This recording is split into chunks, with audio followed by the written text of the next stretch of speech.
esteemed guest with us today. He's my brother because we share the last name. I do not know if my grandpa crossed the path or his grandpa crossed the seas, but hey, we both have it, and I'm fortunate enough to have him as my brother, my friend, and my housemate for bedding me and all the things that I cook, which is nice. I mean, you don't have to be honest, but yeah. He's a survivor, he's a winner, and he is proud to be here. I guess so.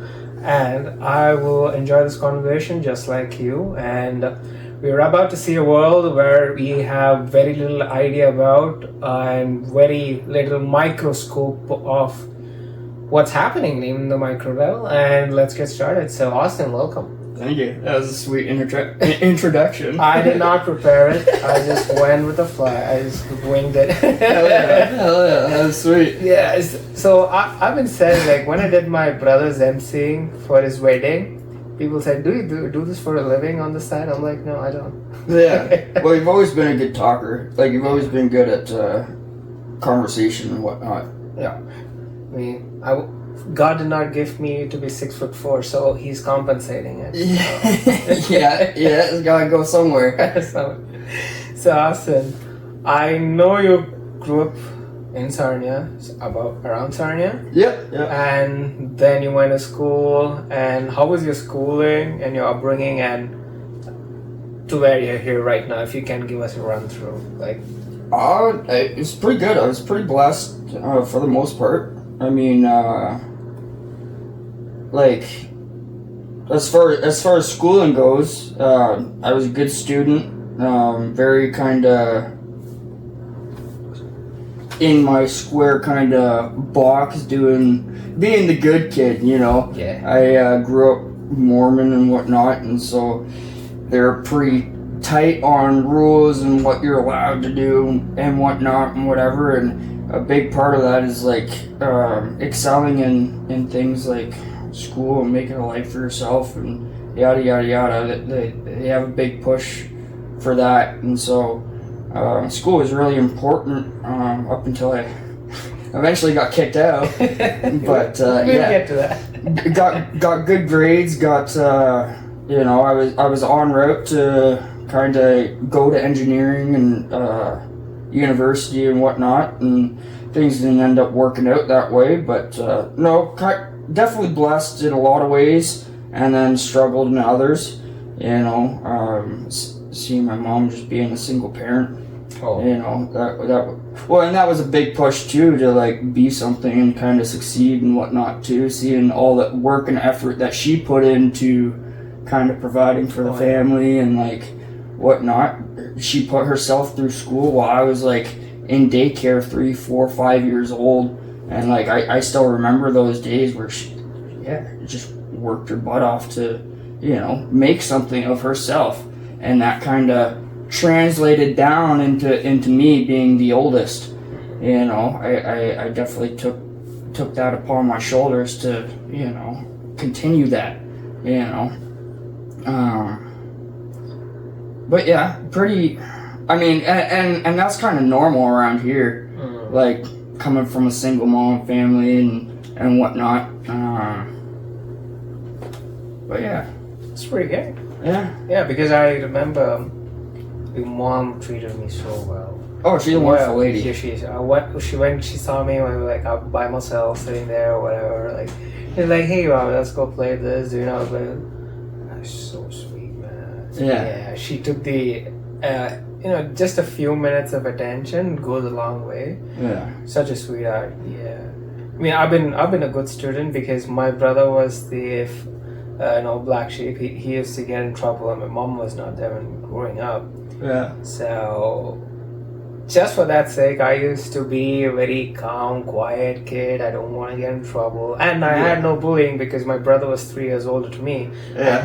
He was kind of the guy who knows all the bullies and stuff, so they used to clear away from me. I love that. Which helped. This is something Nate Diaz, I think, the MMA fighter, he said about his older brother, that he was asked the question, did you ever get bullied or anything growing up? He's like, no, I had a big brother. Yeah. His big brother was Nate Diaz. Yeah, that's a sweet thing to have. Hell yeah. Oh yeah, coming back, like, What is the circumstance that you got kicked out of school? Like, what? Because you were such a good kid? Like, so there's a few factors that kind of play into their decision to, they kind of I wasn't able to go to regular like high school. The school board wanted me to go to like the ALC or whatever, and it kind of just uprooted my whole, like what I was used to, you know, sitting in a classroom and everything like that. But the end of my grade 11 year, I had a kidney disease and was kind of out of school in the hospital for a few months, had to miss exams and everything like that, and they ended up giving me my grades for what I had, like when I was able to not go to school. They just finalized my grades there, and that's what I got. And then that same summer, I ended up getting an assault charge because me and my stepdad didn't really get along all too great initially. And I kind of, I don't know. You were young. You know, I was young. Red hot blood. He was, for a long time he kind of pushed his kind of, I don't know. I don't want to say abuse because it seems so. That whatever. was his way. I'm not a victim of fucking anything. Like I don't want to portray myself like that. But it wasn't a great relationship to say the least. And when I kind of got old enough and felt confident enough that you know, you're not gonna tell me what to do or, you know, be physical with me, I'm gonna put you in your place. I did exactly that. And that summer, kind of laid into him when he confronted me about some money because I took the truck out for a spin and balded the tires and whatever, and so he was wanting me to get new tires and all this stuff, and it was all in my face, and it ended the way that it ended. Ended up catching me a assault charge. Lost my job over that too. Because I was working at Krabby Joe's at the time over that summer, and they had my parents had called the cops on me while I was at work, and the cops came and arrested me at work. And came into the back of the kitchen, put me in cuffs and everything. It was a whole scene, super embarrassing, but is what it is. And had to deal with that, and then going into my grade 12 year. That also, that whole charge and whatever, I got kicked out of the house and I wasn't able to kind of see my family because there was a non-association order. It was a non-association order, I think it was called. And so I was living at a friend's place, and my whole kind of upbringing was uprooted, and I was just in a weird place. Kind of got a little bit depressed, a little suicidal. And for the first 3 months of my grade 12 year, I was in and out of the hospital due to lame kind of suicide attempts and whatever. I was young and which he successfully failed. Thank you. Didn't really go the way I wanted it to go at the time. But because of all those factors, me missing the end of my grade 11 year, the assault charges that were pending and going through court, and then me missing the first 3 months of the new school year, they labeled me a high risk individual, and kind of kept me from continuing a normal classroom kind of schooling, and they transferred me over to the ALC, and I wasn't really motivated to do it that way. I kind of felt a little bit betrayed and a little bit, because I felt like I did all the right things as far as school wise. You know, I was a good student, had great attendance, you know, would get good grades, and the school board went and slighted me like that, and it was just like, what the heck? wasn't a fan of that, and so it kind of really killed my motivation to continue doing good in school. And that kind of was the beginning of my rebellious, I guess, stage. I was kicked out of the house and had a little bit more freedom away from like the church and my family and whatnot. And yeah, kind of got into some things that I definitely had to learn to get out of. You know? Yeah, and he's a very good Lego master. Like for real, like he can fix Legos like that. I'm like, I took 3 nights to fix that car, you know? Yeah. But I was obsessed after I started it. Yeah. So, and yeah, I've seen that you have a mind to fix things. Yeah, it's always been part of my life. Like, I was building Legos very, very young. I think I got my first Lego set when I was like, maybe, like, I don't know, I'd have to say 5 or 6 or something like that. Like, right when you could get someone or kid Legos, I was all into it. And I've always had a kind of a 3D visual mind. Yeah. And taking things apart, putting them back together or whatnot, like it, I get it. I understand some people don't really have the visual like I might have, but yeah, it's always kind of come naturally to me. I don't know where I really learned it or picked it up per se. Yeah. But yeah, I enjoy it. Yeah. That's why I enjoy what I do now. Sure. You know? I mean, he doesn't just fix Legos. He tries to fix a broken woman as well. So. Oh, Jesus! Have to throw me under the bus like that? Yes, I do have. I don't know, a thing for broken women and trying to. I had to get that off my chest. Yeah. Oh yeah. Well, anybody that knows me well enough can see it. No, you know, I was the same for some time, but then I was like, it's too much work. It is. It a lot of stress. Oh yeah. A lot of stress, I will say. And you're like 6 years sober right now. Yeah, I think 21 was when I kind of 21 or 22. I don't really keep track. I don't know. Once you put that behind, I don't know. You're not really sober if you're keeping track of the months and years. And in my opinion, for me, I didn't need to do that. I saw what it was doing to my life, and it was not benefiting my quality of life, and so it was very easy. When I made that decision, it was easy to just, okay, I'm gonna cut that off, cut the friends that I'm surrounded by that are kind of promoting that, and whatever. Yeah, you don't want to be around that. It rubs off on you.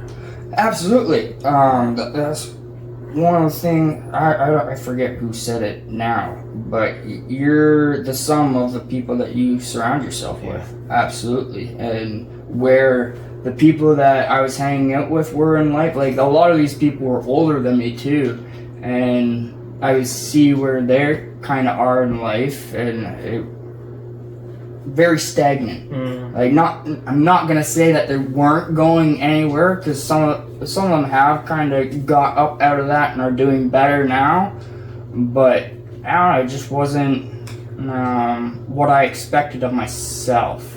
You know, I set high goals for myself, and that wasn't leading me to them. True.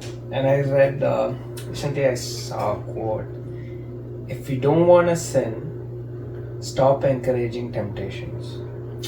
Yeah, absolutely. Yeah, I was like, that's so true. Like, well, the moment you entertain it, it just festers in your mind. Yeah. You know, absolutely. And you were in this period for like 3 years or 4 years, like full on coke, like that. I didn't get right into coke initially. Yeah. It was a lot of trying things, like from 17 to I'd say 19. It was a lot of trying things. Okay.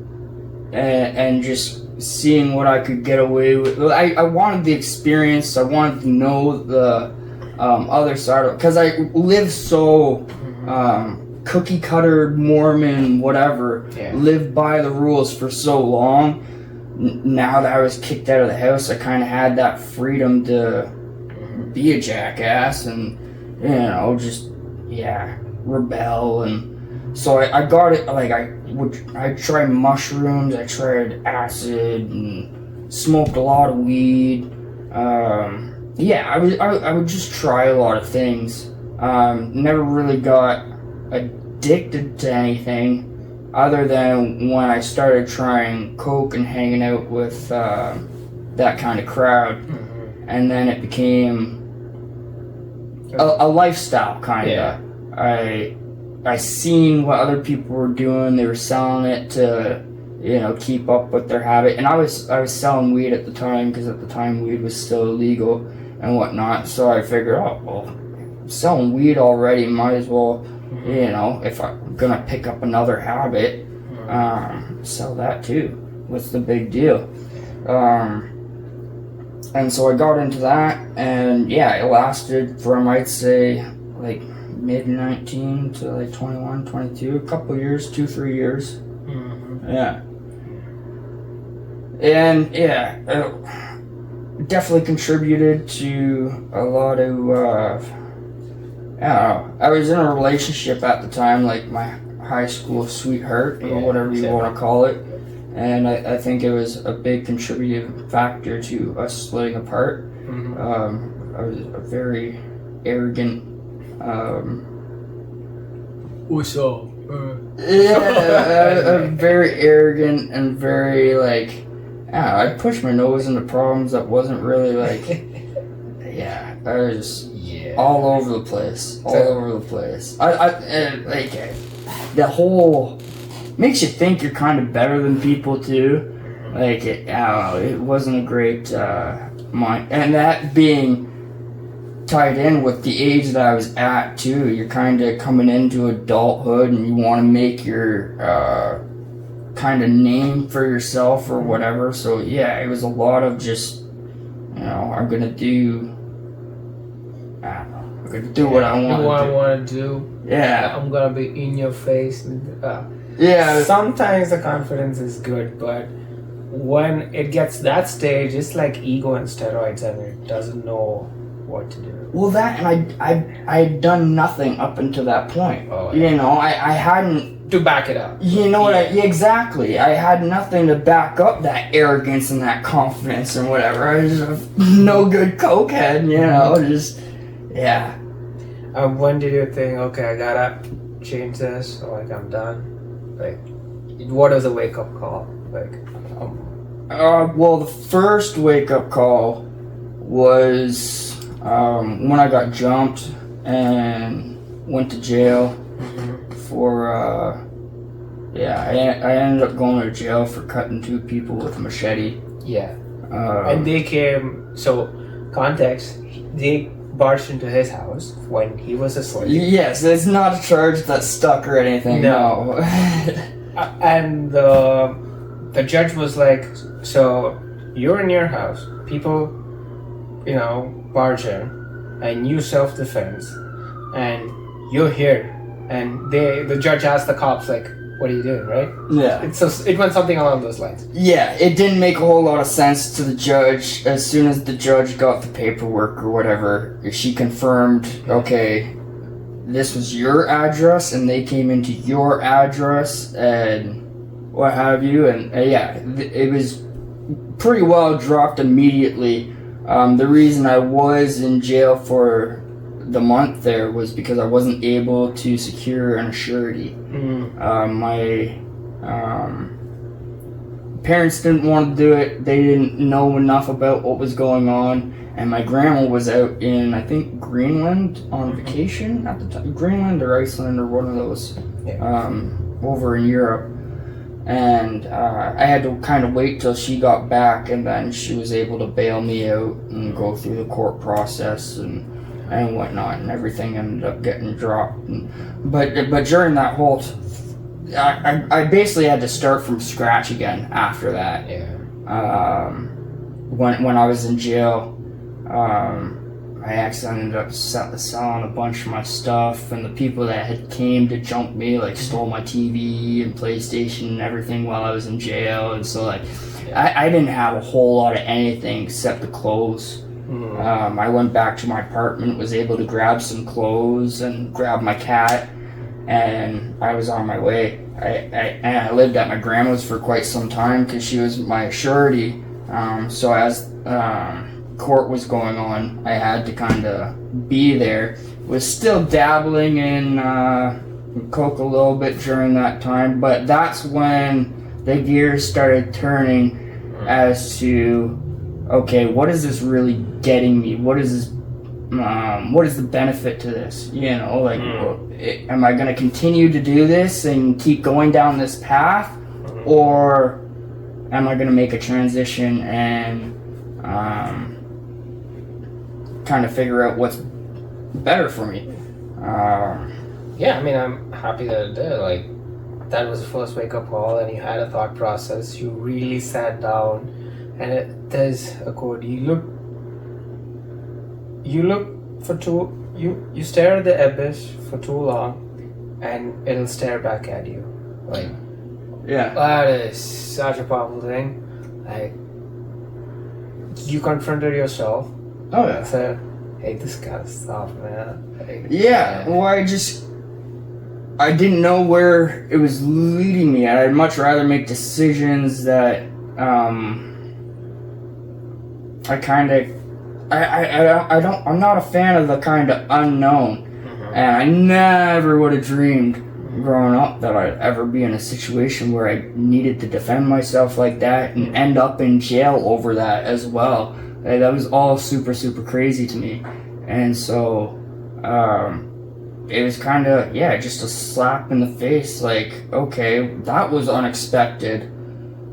Glad I got through it, but I mean, if I keep going down this path, these are the same people I feel like I'm going to keep running into and interacting with and having problems with, and it's just going to hinder my life. Yeah. You know. And from there, you went back to Kilgore, or did you start Kilgore after that? So let me think here. After my grandma's place, where did I go? Oh, to your friend's place and stayed on. I think I moved right into my buddy Hayden's place. Yeah. From there. Okay. Yeah, I moved into my buddy's Hayden's place, and not sure if I was working at the time. I might not have been working at the time. Yeah, because I think his parents claimed something on your behalf, like EI kind of thing. Oh, that was back when I was living with my high school buddy when I got kicked out of high school there. Yeah. They were claiming welfare on my behalf and kind of just collecting that. It was unknown to me, but I mean, I guess I was staying in their home, so at least they could get with a little bit of money out of it, right? So, but no, I was on welfare, I believe, at the time. Coming out of my grandma's place, I'd lost my jobs. Or no, I had tried moving back to Kitchener from my grandma's place, because all my stuff, like, there was still quite a bit of stuff of mine up in Kitchener that my ex was holding on to and whatever. So I tried to live in Kitchener, just by myself, and got very lonely. I wasn't great at like going out, you know, because I wasn't as familiar or comfortable with the area. You know, a lot of the places I would go and kind of explore and whatever, I would do that with my ex at the time, and then me trying to do it myself. I just got into work, and I got into some contract work. I worked at like Erie Meats and a couple other places, I think, like a factory for like buffing out bumpers and whatnot, and just did some odd side jobs. That was Erie Meats was the place that I had to travel on the buses for like 2 hours there and back every day. It made for some long days. Eventually, I just got sick of it, and I think I moved back. Yeah, I don't think I went back to my grandma's. I think I went from Kitchener to my buddy's place, connected with some of my old friends in Sarnia here, and just found who was renting out a room. And fortunate enough for me, my friend Hayden, he had a room available, and so I went and lived there for some time. He knew that I didn't have a job or whatever, so renting out the room, he made it work for me, which was a blessing. But he seemed to have seen something in me work-wise or work ethic-wise, because I didn't even bring it up. I knew he had a good job. I knew he worked at Fort Kilgore and was in the Boilermakers Union, but I didn't really think that it was, at least at the time, something for me. I didn't know anything about welding. You know, I knew my stepdad welded, and that's how he kind of got into his line of work. But didn't know a whole lot about it, and eventually he was like, are you gonna get a job? Do you want a job or whatever? And I was like, yeah, like figure it out. Like, whatever I need to do, let me know, and I'll do that. And he said, you know, just talk to my dad. You know, bug my dad. He got Hayden, he got Miles both in. And yeah, I just essentially annoyed the shit out of their dad. You know, kept asking him, hey, like, you got a job for me, or is there anything I can do, or yada yada yada. And eventually he kind of got sick of it. It was like, hey, come meet me. We shook hands, and he was like, you start Monday. And that was that. And I knew that was a big opportunity, because as soon as I showed up at Kilgore, I was like, okay, like, this is a real deal. This is a real career that people can, like, have a life off of. And I busted. I went hard. I went hard that first, month to make a name for myself. Like, my initial job was like sweeping the shop floor and like grinding the odd thing here and there. But like, I left the shop spotless. They had like this back closet that wasn't touched in like 5-10 years or something like that.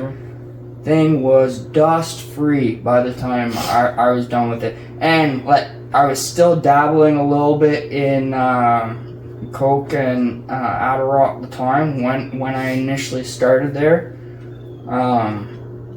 and so it kind of was easy for me to zone in, focus, and just clean the hell out of everything. But I really made an impression, how kind of hard I went at that, and the right people seen that. And they've kept me working kind of since then, for the most part.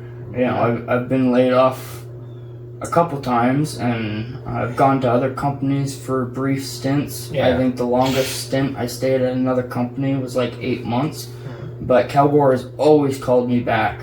And I think it's initially from that first month, that first couple months I was there, I really put it down and made that impression, and so you had the wake-up call, you did odd jobs, you moved back, and you started with your buddy, stayed with your buddy, and started working at his dad's place.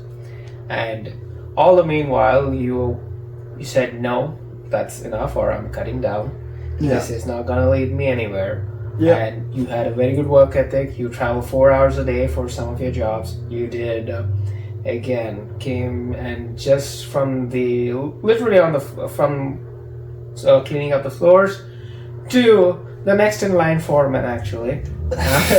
Let the touch wood, that happen. I appreciate that. So, you went from there to almost like killing yourself to, having this life around you, and you did like a 360.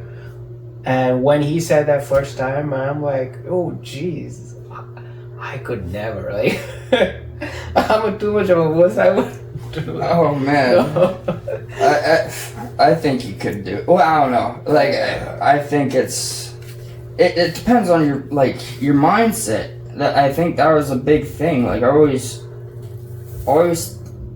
was kind of doubted in some aspects, but I always had a feeling in my own heart that, like, you could do it. Yeah, definitely. So that's one thing. So if any of the guys that are listening right now and are in the crossroads or doing it even now, what would you want to say to those guys or gals? Observe. Look at the people around you. Look at yourself. Look at, choices. Choices are huge. Whatever you're not changing, you're choosing. A big thing. I think a lot of people don't understand about, like, choice and change and whatnot. Like, if you see something in your life that you're not satisfied with, or is constantly frustrating you, or holding you back, or whatever, if you're not changing that, you're choosing it, ultimately, at the end of the day. Yeah. And so it's up to you to kind of observe and see what's going on in your own life. Another big wake-up call was for quitting coke when I started working at Kelgore and whatnot, because like I said, I was still a little bit dabbling in the coke and Adderall and everything. Was I had bumped my head. Mm-hmm. I was sweeping under a vessel, and I was right underneath a flange and was not paying attention, and somebody had called my name, so I had jumped up to kind of see who was talking to me, and smoked my head on the edge of this flange, out on the floor, just, huge concussion.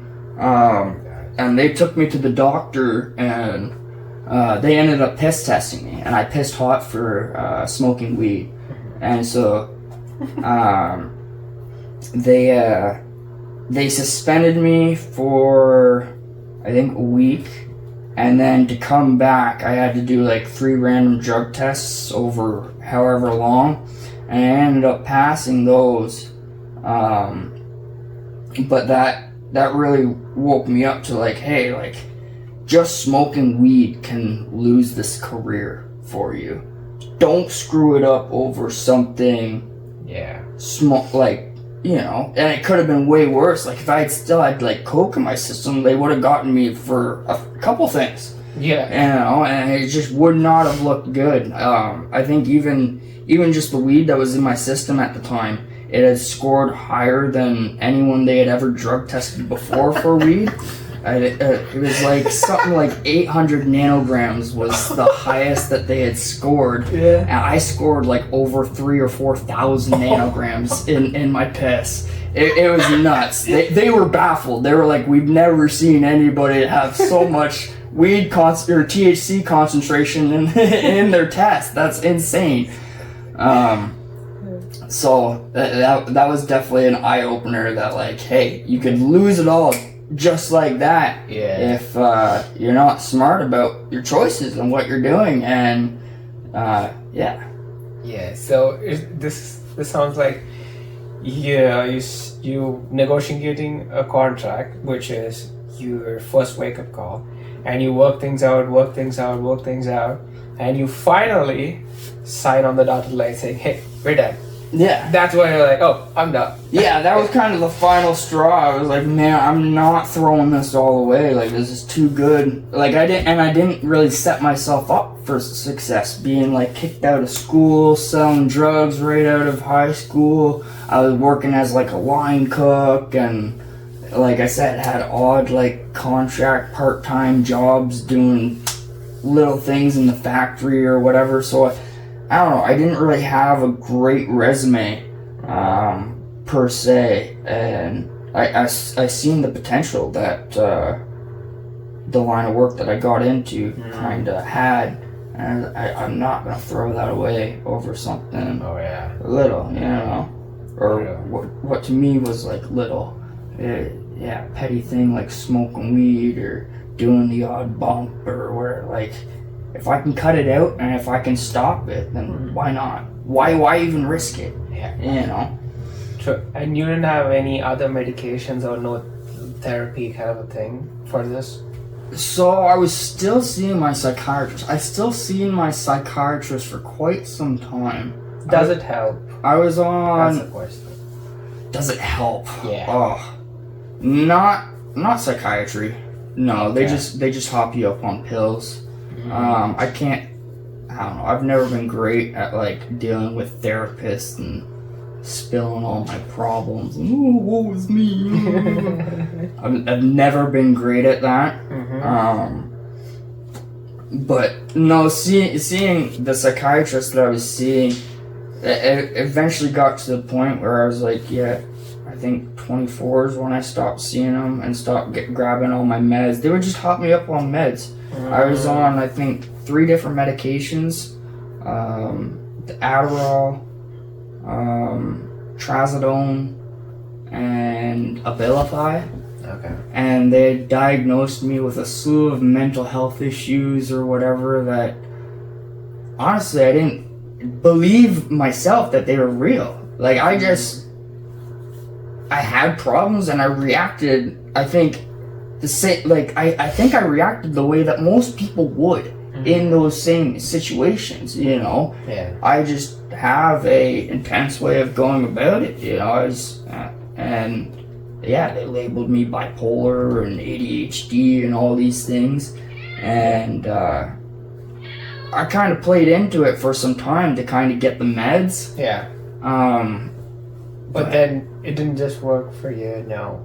No, it just kind of clicked. Like, this isn't me. I don't want to have to rely on these my whole life. Like, the one side of my family has been riddled with pills. Like, my grandma on my dad's side, she still takes antidepressants regularly. I think she's on Prozac. My dad, like my biological dad, he was a big, I think he was a big perk head or something like that. And then to kind of transition off that, he's seeing a psychiatrist and they were giving him alternatives to kind of like sober up and whatnot. And I believe they still do that. And it works for some people, it works for them, but I didn't want to be reliant on that. Got it, perfect. And I have 2 last questions. If you could, in, let's say, in 40 seconds, sum this up. One question being, who should people call for help? Where can they find help?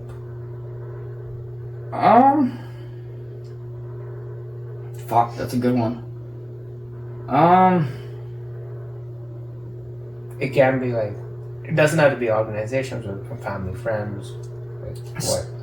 Well, kind of, I found in my life asking for help kind of started with loving myself and realizing that I do deserve help. You know, I'm not just a piece of shit. Yeah. You know, like a lot of, you kind of have to be accepting of the help before it even comes to you. You know, I think for a while there I wasn't really accepting of help. I thought I needed to do a lot of things on my own. But the main people you go to are the people closest to you. Yeah. You know, someone that's never going to leave your side, your mom. You know? And me and my mom haven't always been in a great relationship. Like, there was a stint there, like through my coke phase and whatever, that we didn't really speak a whole lot because she was still Mormon and she thought a lot of the choices that I was making were bad, which granted, they definitely weren't. Some of them weren't great. But that relationship wasn't very what it is now. Yeah. You know, and but no, I've gone to her lots of times for help, and even while I was going through stuff, like I got kicked out of a apartment I was living in. I was living at the Skyline Apartments or whatever. Had a big disagreement with them. Got kicked out of there because I was being an asshole, I will say. Yeah. But I do think a lot of the things that they were doing weren't right as well. Yeah.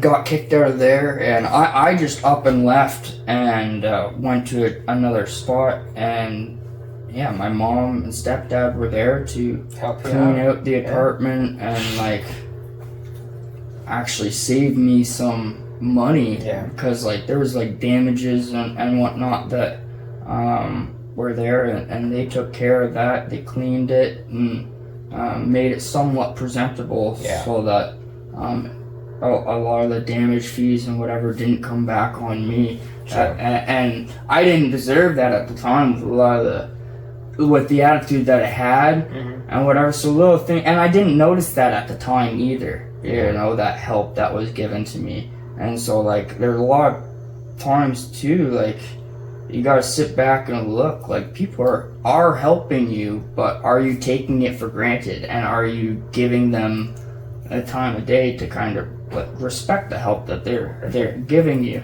And eventually I came around and realized some things, and yeah, I think mom's definitely a good one to go to for help.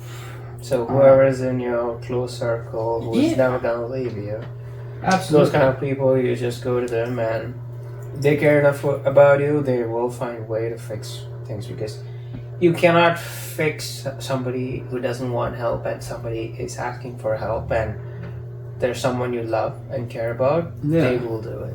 Absolutely. In a heartbeat, you know, and that's the thing about like unconditional love. Like if you really want someone in your life, make an effort.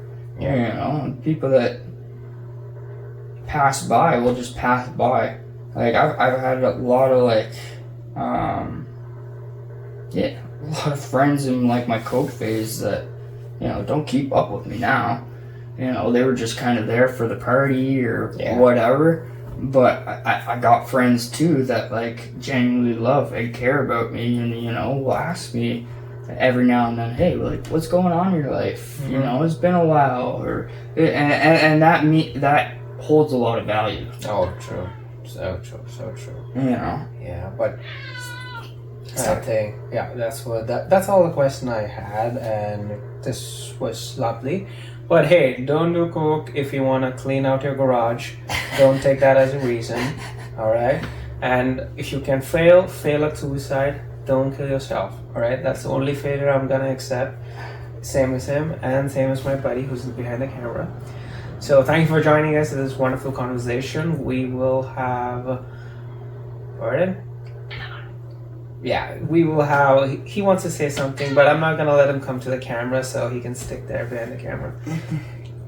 And this will tune in to our podcast, The True Compass, Finding Your Way, Finding Your Guide. And even if you turn up to be fucktards sometimes, you can still find your way. And absolutely. Cheers to that, cheers to life, and Merry Christmas, everybody. Join us on 8th of December. Thank you. Merry Christmas. Merry Christmas. Bye.